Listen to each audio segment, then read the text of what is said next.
ఒకప్పుడు పెళ్లి అంటే అమ్మాయిలను అంగట్లు సరుకుల అమ్మేవారు అనే మాటలు వినిపించేవి.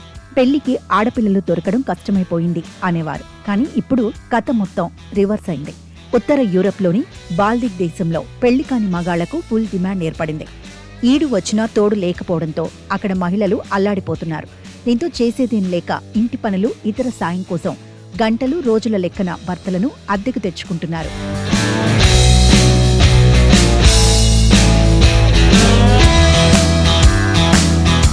లాట్వియాలో ఆడవాళ్లకు పెళ్లి కోసం అబ్బాయిలు దొరకడం లేదు.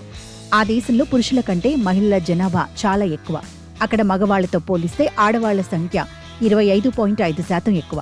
దీంతో అక్కడ జనాభాలో ఈ లింగ అసమతుల్యత పెరిగిపోయింది.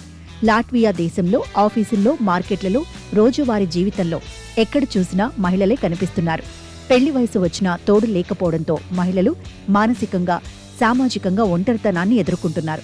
అక్కడ పెళ్లి కోసం అబ్బాయిలు దొరక్కపోవడంతో యువతులు తోడు కోసం ఇతర దేశాలు వలస వెళ్లిపోతున్నారు. అందరికీ విదేశాలకు వెళ్లే అవకాశం లేకపోవడంతో అలాంటి వారి కోసం కొత్త ట్రెండ్ పుట్టుకొచ్చింది. రెంట్ ఏ హస్బెండ్ పేరుతో కొన్ని సంస్థలను భర్తలను అద్దెకు ఇస్తున్నారు. గంటలు, రోజుల లెక్కన భర్తలను అద్దెకు ఇస్తూ భారీగా సంపాదిస్తున్నారు. పెళ్లి కాని మహిళలకు లేదా ఒంటరిగా ఉన్న మహిళలకు తోడుగా ఉండే పురుషులను అందిస్తున్నాయి.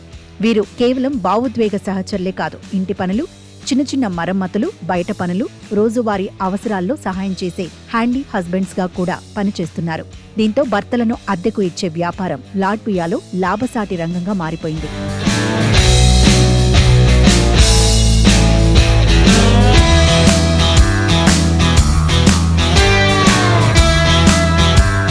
ఇక ఇలా అద్దెకు వెళుతున్న పురుషులు భారీగానే సంపాదిస్తున్నారు. అద్దెకు భర్తగా పనిచేసినందుకు గంటకు సగటున $44 సంపాదిస్తున్నారు. రోజుకు లెక్కిస్తే దాదాపు $280. అక్కడ ఇతర ఉద్యోగాలతో పోలిస్తే ఇది చాలా ఎక్కువ. అందుకే ఇంటి పనులు, ఇతర పనుల్లో నైపుణ్యం ఉన్న పురుషులకు విపరీతమైన డిమాండ్ ఏర్పడింది. దీంతో కొందరు యువకులు దీన్ని పూర్తికాల వృత్తిగాను మార్చుకుంటున్నారు.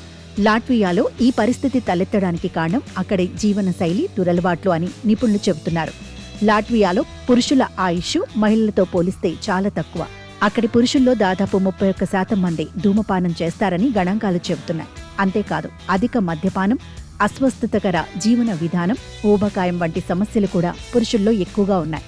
ప్రమాదకరమైన వృత్తులు, రిస్క్ ఎక్కువగా ఉండే పనుల్లో పురుషులే ఎక్కువగా పాల్గొనడం కూడా మరణాల రేటు పెరగడానికి ఒక కారణంగా భావిస్తున్నారు. ఇవన్నీ కలిపి వారి ఆరోగ్యంపై తీవ్ర ప్రభావం చూపిస్తున్నాయి. ఫలితంగా పురుషుల మరణాల రేటు పెరిగి లింగ అసమతుల్యత మరింత తీవ్రమైంది.